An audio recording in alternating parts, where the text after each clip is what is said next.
Welcome back, Movie Draft House. I'm your host, Mark, joined by co-host Jeff. Man, I felt like you started real hot there. Yeah. Welcome back. Anyway, how's it going, Mark? You know, it's going well here in the House of Draft. The actual House of Draft, as evidenced by the wall covering behind me. If you're watching on the YouTube, Jeff, how are you doing?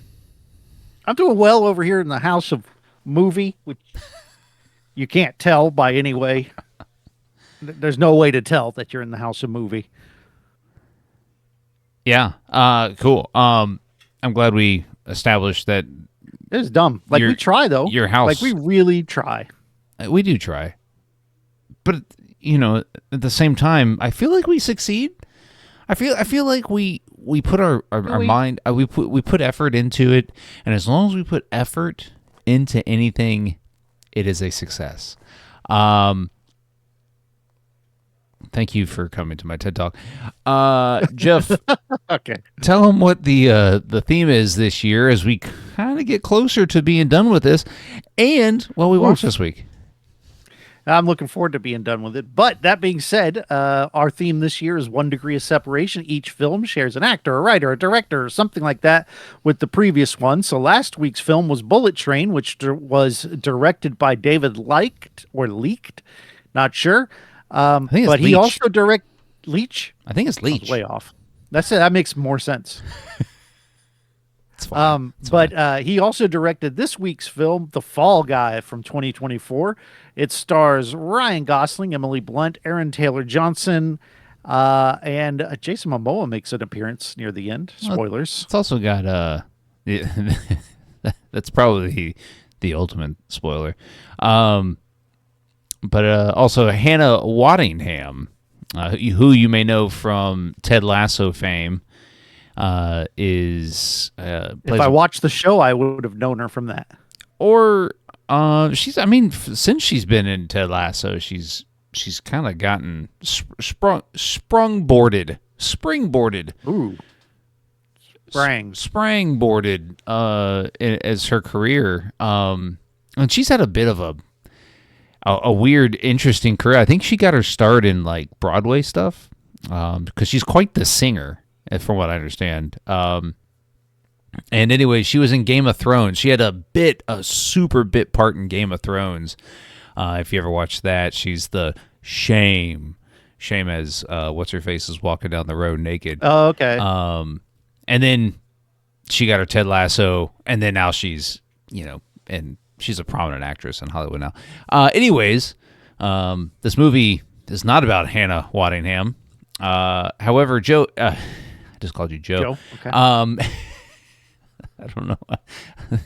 I'm staring at an IMDb with somebody named Joe on it. Jeff, have you seen The Fall Guy? No, had you seen The Fall Guy? It had been No, I had not seen it, and I still haven't seen it. We're just gonna wing it. That's what we do. Just kidding. I did watch it just now. I literally just finished. But I had not seen it, but it was on my radar because actually Eric from my other podcast, Chronologically, had recommended it to me since I'm a fan of, stunts and practical work and, that sort of thing. And plus I like a good action flick. So he pointed it out to me and I had it and just hadn't gotten around to it because I make a lot of podcasts and watch a lot of movies. Right. So I had seen this. I saw last year when it came out. And so it's my second viewing. And I will say, and I wrote it down because I'm a professional. I keep show notes. But is David Leitch my new favorite director? I think he might be. He might be. So this movie, I view it in a different lens now that I've seen Bullet Train, right? And while this is not Bullet Train with the witty dialogue and, kind of the nonstop Guy Pearce action, I think this is a very...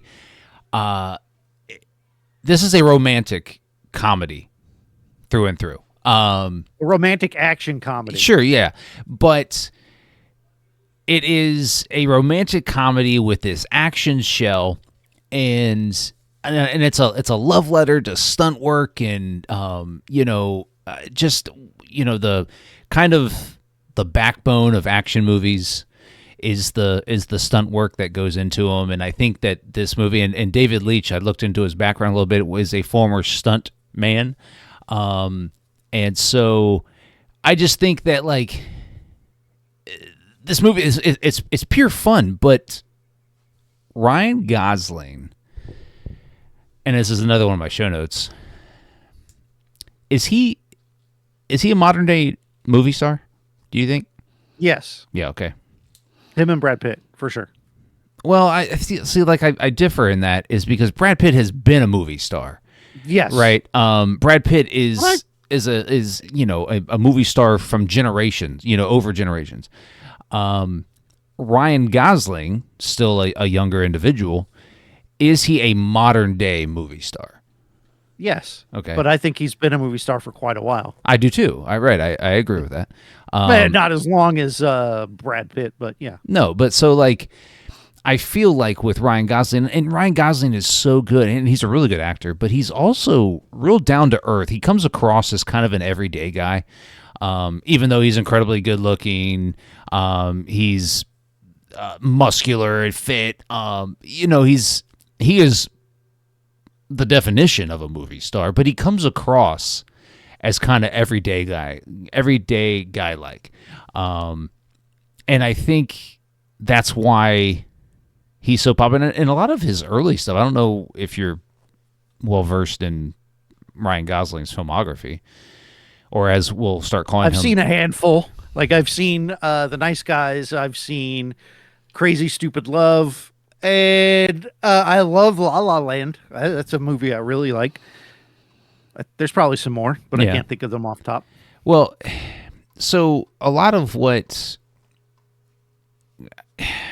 So he's got this like wide-ranging filmography. He's done everything from action to indie to dramatic to dramedy and like kind of everything in between. But like it's stuff like this that I think is kind of his sweet spot, is where he gets to showcase that he is comedic, but he's also a very capable action star. And he can carry a film just with his presence. And I think David Leitch here does a really good job of just kind of letting the movie flow through Ryan Gosling. Did you know that Ryan Gosling's first credit as an actor is on the Nick at Night, but the Nickelodeon show Are You Afraid of the Dark? I think I had heard that. I either read it somewhere or heard it. He's also a Disney Channel alum. He's been in Hollywood all of his life. And so, we've kind of watched him grow up as, if you've been paying attention to Ryan Gosling, you've watched him grow up on screen. But yeah, his filmography is lengthy. I think he's only like in his early 40s. And, and then like he's still building his career. He's still building his, what he wants to be. I think he's been nominated for an Academy Award. And so I still think that there's probably levels of that he would want to achieve with his acting career. But at this present moment, he is probably a top 5 movie draw in Hollywood. And this film kind of showcases that, even though this film kind of flopped at the box office. Which is interesting. I wonder what came out around the same time. I mean, it was probably like some Marvel movie or something. I think this came out in early March or April 20. It was kind of like the front end of the summer blockbuster period. I don't know. It's hard to really gauge why movies don't find success. Well, big budget movies don't find success in theaters anymore, is because unless you're a Disney, Warner Brothers film, you're not. You're probably going to struggle, and that's unfortunate to say about the movie theater experience now. But I looked it up yesterday after I watched the movie. This movie did almost as much on VOD than it did in the theaters, and I think it made around 130 million in theaters. So it's weird. It's weird. This movie, Emily Blunt, is she a box office draw? I don't know. I mean, I don't know that. I think Margot Robbie is a box office draw. Yeah, I agree with that. I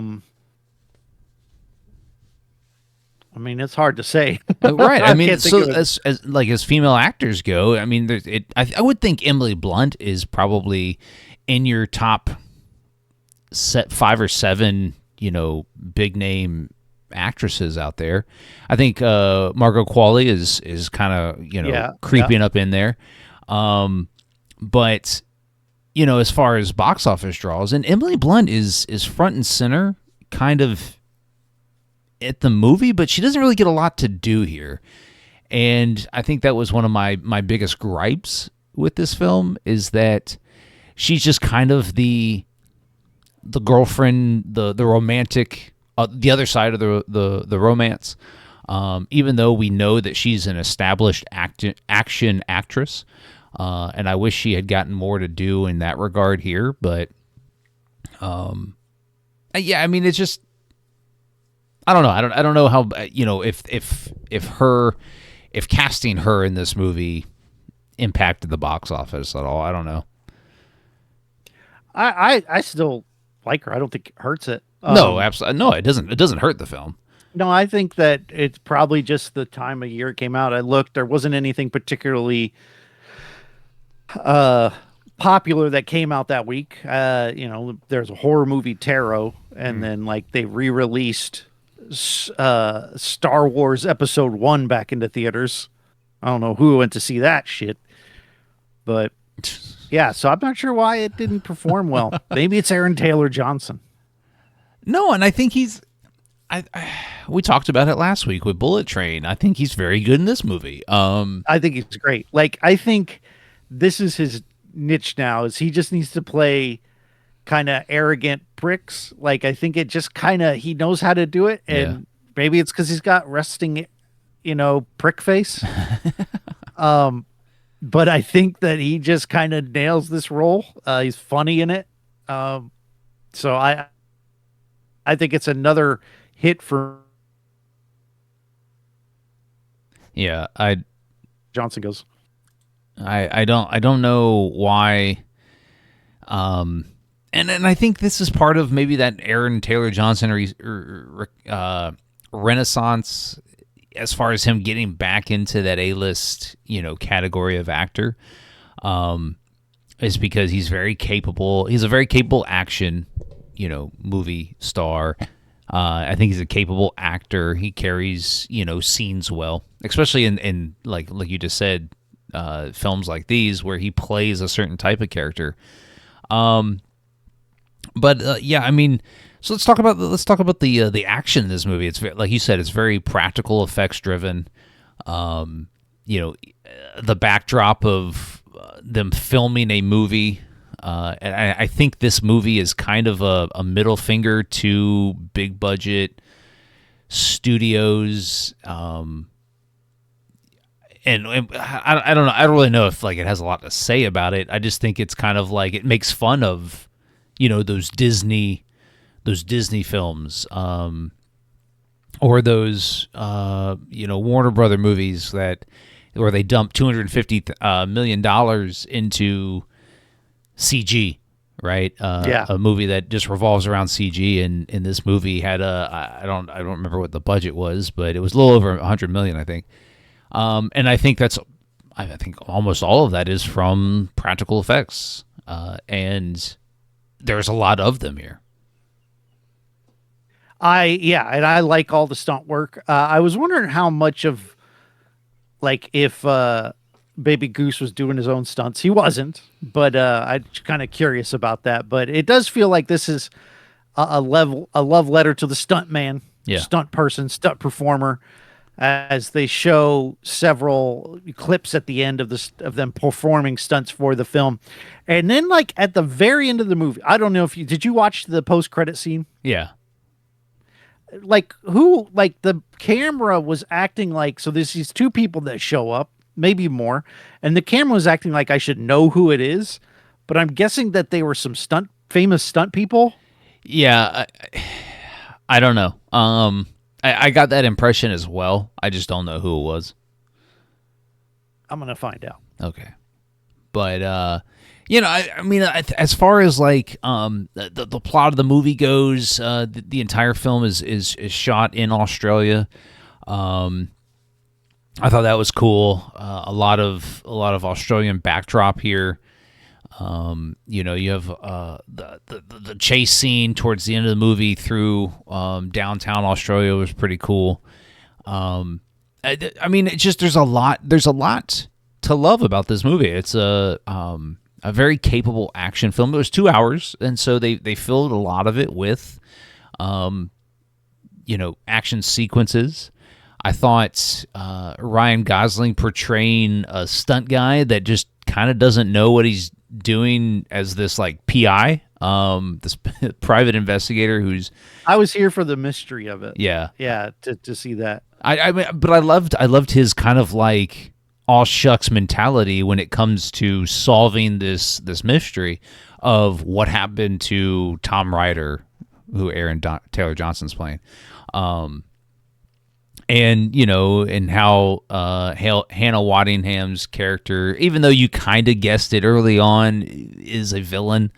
And just how the towards the end how it's revealed of what happens, and I just thought there's a lot to love.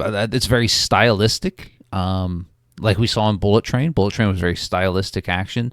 This doesn't have as much stylish action in it, but there's still that. There's still some. There's the scene at the bar. Oh yeah. That was awesome. I love that scene where he takes like some sort of drug unknowingly. Yeah. And you get a very stylized fight scene. It looks awesome. Yeah. It's well choreographed. Well, and there's the cinematography in this movie is very good, I thought, for an action film. And I think we've talked about it in the past with what's that that movie with Thor, Chris Hemsworth, that we really liked. Oh, Extraction.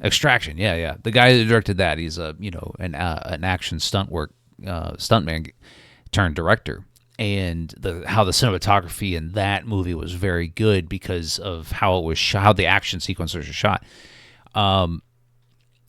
This movie's much like that and how it's shot too. But then there's these calm scenes where, and it really stood out to me when Emily Blunt, she's watching, I guess maybe the rough cut of the movie in kind of this small theater. I think they're editing or watching the dailies or something. Yeah. And she gets the call from Ryan Gosling. He's on the boat and he's kind of having this monologue about how he loves her and stuff like that. And the movie is playing over her because she's standing in front of the projector.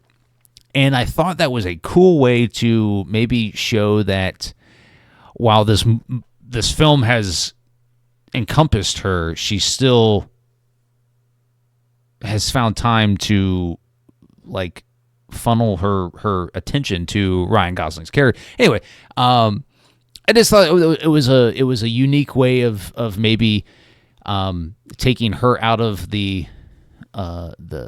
director position that she plays in the movie here, and showcasing that she still very much has feelings for Ryan Gosling, even though it shows that. I thought the scene early on where he's in the truck and listening to the sad song and crying.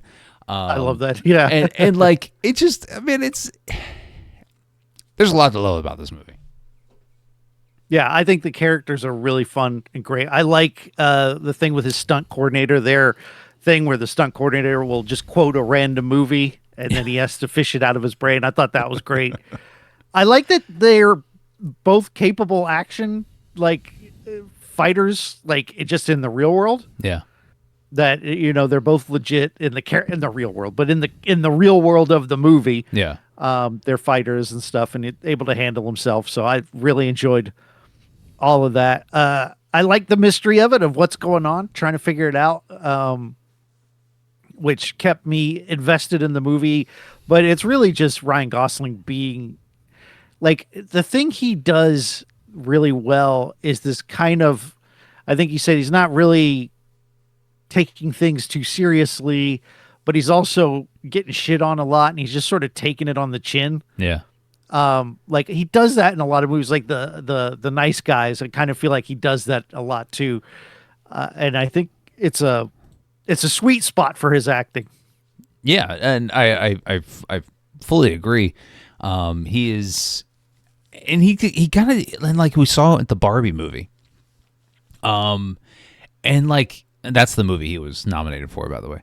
Oh yes. But it's just, he has this certain kind of draw to him, and while yes, it's a lot of it does have to do with his looks, and handsome guy, but he's also, he can sing, he can dance, he can, he's an action star, he can he has this brooding side of his acting where we saw it in like The Place Beyond the Pines, or whatever that movie was called, The Place Beyond the Pines, and Drive, and like these movies where he doesn't have a whole lot of dialogue, but he's just kind of this kind of brooding character, and how he can flip it and be this character that has a lot of dialogue. Like this movie, he has a ton of dialogue in this movie, and it's a lot of it is very funny or witty type dialogue, and you never quite get tired of it. There's a lot of movies where there's a lot of dialogue and the main character talks a lot, and you're just like, okay, just shut the fuck up, let's go. Never once, I don't think I've watched a Ryan Gosling movie and been like, hey, Ryan Gosling, shut the fuck up. It's because he can portray whatever the character is very confidently, whether or not he's playing a dumbass character like Ken in Barbie, or he's playing an aw shucks character like this movie, or he's playing a badass character or a suave character like Crazy Stupid Love. And so it's like, I think this movie is made or broken by Ryan Gosling's performance, and because he's so committed and so good, the movie succeeds on all fronts. Yeah. So I have some answers about who that was at the end of the movie. Okay. So I didn't know this, but this movie is actually based on a TV show of the same name called The Fall Guy. Ran from 1981 to 1986. Okay. And it stars Lee Majors, who was the older gentleman who played Colt Seavers, which is the same character that the Baby Goose plays. Yeah. And then Heather Thomas was the blonde woman in that scene who plays Jodie Banks, which I believe is the same character that Emily Blunt plays. And so that's what we were supposed to know as viewers. I guess it's for the handful of the Fall Guy fans that went to go see The Fall Guy. Which, I judging had by no idea that the Fall Guy TV series existed. Neither did I. Well, Lee Majors is the $6 million man, right? Yeah, I know Lee Majors. I just didn't recognize him as an old dude here. Right, exactly. So that's what that was. So the camera was panning on them knowingly, but I just don't know that there's a lot of fandom for the Fall Guy TV series. And this is one of those things where it's like, they say Hollywood has no new ideas. And this is what we're rebooting. Granted, it's a good movie. Yeah, I don't know. It's like, I mean, I could have, like, you could have called it The Fall Guy and base it on not a television series. And I don't think anybody would have been the wiser, but yeah. Haig played in 4 episodes of the Fall Guy TV series. Oh, and this was an American series? I believe so, yeah. Interesting. The more you know. Film stuntman Colt Seavers moonlights as a bounty hunter, which is not the plot of the film we watched. Although that would have been cool. Which, I mean, I get it from a television series standpoint. That's a good premise. It's because then you have like your one-off episodes every week where Cole Seavers, what does he do this week? Oh, he's capturing Joe Blow, the snake venom. Not Joe Blow again. The snake venom guy. Venom. Now you're thinking of the last week's film. Oh, I am conflating. It's a good movie. Anyways, I mean, Ryan Gosling's next movie is a Star Wars film. Were you aware of that? Who's he playing? It's a complete standalone new Star Wars movie. It's called Star Wars Starfighter. It's directed by Sean Levy. I think there is a teaser out there, but it's also got Amy Adams and Mia Goth in it. Really? Yeah. I like that. Yeah. So it's Aaron Pierre, Matt Smith. It's also got I think it's. Oh, I like Matt Smith too. Yeah, I think Ryan Gosling plays this pilot who somehow gets accompanied by some small child actor. Anyways, I don't know. It's supposed to come out next year. In the new Frankenstein movie, I gotta watch that because I like Mia Goth, so I gotta I do too. Watch that new Frankenstein movie. No, Starfighter comes out May 28th, 2027. Oh, we got a ways then. We do have a ways. Well, it's cool that they're finally doing like standalone stories. Like we don't need to keep the saga going. Correct. Let the saga die. But it's a universe in which you could do more stuff, you know. I mean, endless planets. I mean, you find anything. I mean, you could do complete standalone. I mean, you could do an Aliens movie set in the Star Wars universe. Who cares? Could you imagine Jedi versus aliens?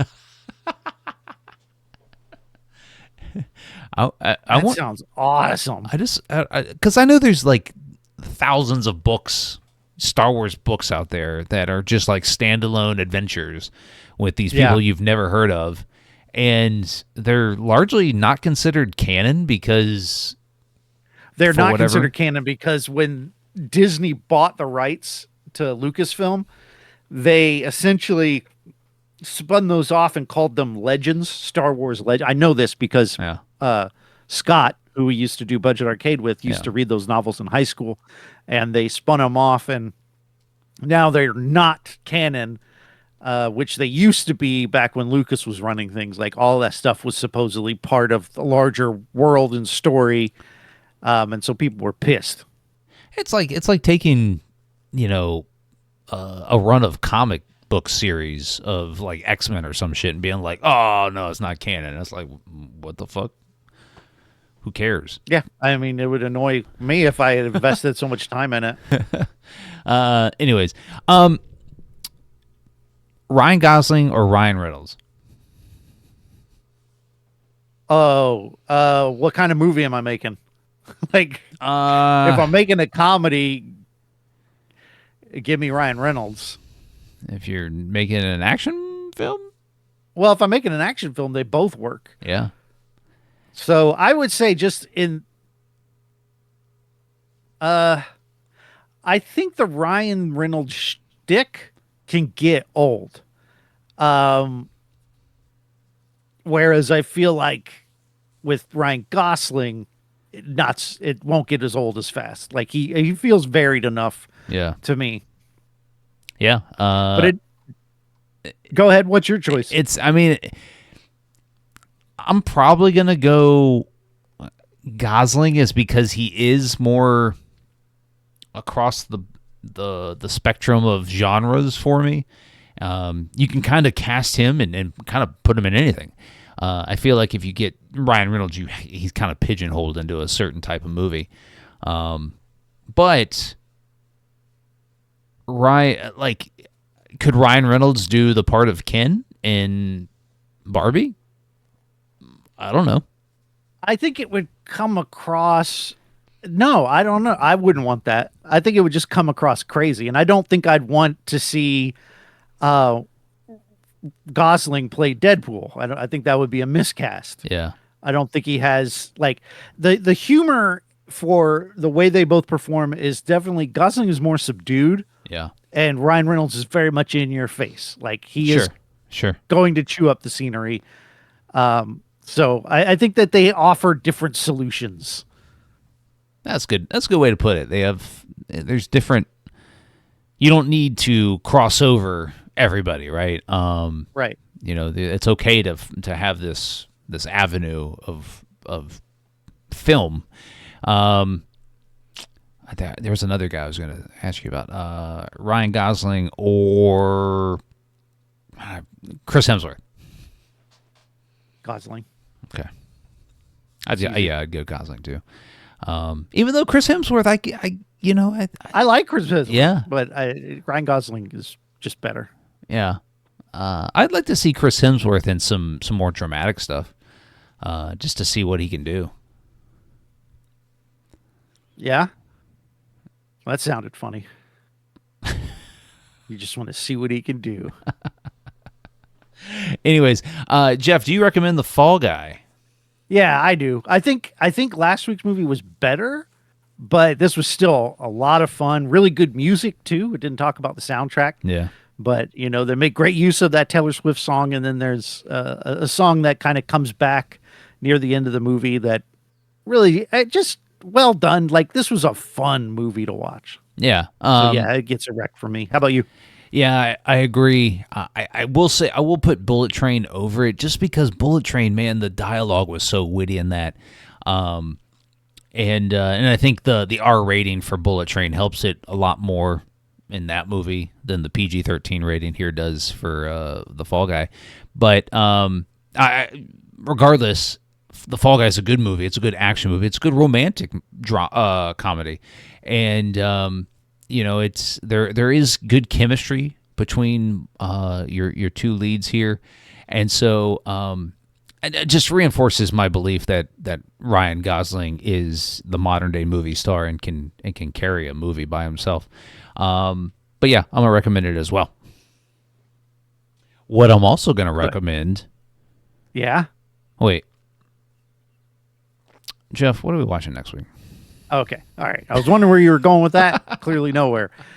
So next week I get to pick. So I'm actually going. I picked this movie first right out of the gate. I'm like, this is what I want to watch. And then I was thumbing around the IMDb's and I found some other options like watching Furiosa, the Fury Road movie. I haven't seen yet. Kind of interested in that. The new Lilo and Stitch movie. There's a tie there, but gross. I was like, I don't know that. Have you seen? I figured you'd seen them. I have seen the new Lilo and Stitch, and okay, that would not be the movie that I would expect you to pick either. So, yeah, I'm probably going to pick something pretty obvious. I think, like, if you took 2 minutes, you'd probably be like, "This is what he should pick," and that's what I'm going to pick. So I'm going to go with Emily Blunt. I know exactly which movie you're going to pick. The sequel to one of my favorite movies from last year or 2 years ago that we watched here for the pod. Which was A Quiet Place. We're going to watch A Quiet Place Part 2. What did you think I was going to pick? I thought you were going to pick Edge of Tomorrow? Yes. I love Edge of Tomorrow, but no. I'm going to do Quiet Place Part 2 because I've put it off because the first movie's so good that I didn't want to ruin it with the second one, but I'm far enough away now where I can dive in and hopefully I'm not let down. Because the first one is so excellent, like a 10 out of 10 for me. So, it's hard because I regard The Quiet Place or A Quiet Place, almost as a standalone masterpiece of horror and post-apocalyptic filmmaking. I just think that it's inevitable to kind of be let down. Because it's like you just said, it's a 10 out of 10, and it's hard for a sequel to be a 10 out of 10. There's very few sequels Terminator to 2. film. Terminator 2, Aliens, maybe. Yep. I just Both James Cameron. right. I just think it's hard, and John Krasinski is such a powerful presence on screen in the first film that taking him away, taking his character because he still directs the second film. Yeah. Taking But you get like Cillian Murphy, Jimon Houso. I know him from lots of movies, but I don't know how to say his name, and I apologize. And also, I think I say Cillian Murphy when it's Killian Murphy. It's Killian, yeah. Yeah. So, I just suck is what it comes down to. I have seen A Quiet Place Part 2. I figured, but I haven't seen it in a minute, so I'll be interested to watch it again and see if not go into it with like, hey, is it going to be as good as the first one? Maybe just go into it and be like, hey, is this a good? I'm going into it knowing it's not as good as the first one. Right. But as a standalone, not a standalone, but as a horror film, is it still a good film? So yeah, join us next week as we watch A Quiet Place Part 2. But you can also join us by hitting the subscribe button if you're watching on the YouTube, so you miss any future content right here on our channel. And you can also follow the podcast on all your favorite social media platforms. We're at Movie Draft House. You can follow us on Twitter, TikTok, Instagram, right here on YouTube. So give us a like, follow, subscribe. Jeff, tell them where they can find you. You can find me on your favorite podcast app. You can look up Chronologically, where we're working our way through the 90s films based on the works of Stephen King. And the other one that's escaping me, All Things Being Sequel, but we haven't released an episode in a while. I don't know what's going on there. So cool. Maybe check it out. But definitely Chronologically is still going well. I just watched the Long Walk, which is a Stephen King adapted film, or an adaptation of a Stephen King novel, I guess. When are you getting around to that? Several years from now. Like, it's brand new, and we're sitting in the 90s.